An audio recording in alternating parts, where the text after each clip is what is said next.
ফুচকার নাম শুনলেই জিভে কিন্তু জল এসে যায়। সে নিন্দুকেরা যতই নিন্দা করুন। রাস্তার পাশে, পার্কে, বিয়েবাড়িতে সর্বত্রই ফুচকার অবাধ বিচরণ। নমস্কার, ওয়াচ অ্যাগেইন উইথ পিয়ালি ব্লগে স্বাগত। আর ফুচকাকে আরও বেশি টেস্টি বানাবার জন্য ফট করে ফাটিয়ে নানান মশলা মিশ্রিত আলু মাখার সাথে দিচ্ছি একটু ভুজিয়া, একটু পেঁয়াজ কুচি, কয়েকটা বাদাম, একটু বিট লবণ। এবারে গন্ধরাজ লেবু, ধনেপাতা, পুদিনা পাতা মিশ্রিত তেঁতুলের জলে ঝপাং করে চুবিয়ে ছোট্ট শালপাতার বাটি থেকে সোজা মুখগহ্বরে। উফ, সে যে কি অসাধারণ স্বাদ তা জানেন না এমন মানুষ আজ কমই আছেন।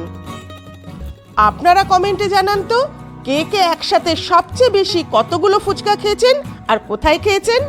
যাই হোক, ভিডিওটা ভালো লাগলে লাইক, শেয়ার ও সাবস্ক্রাইব করতে ভুলবেন না কিন্তু।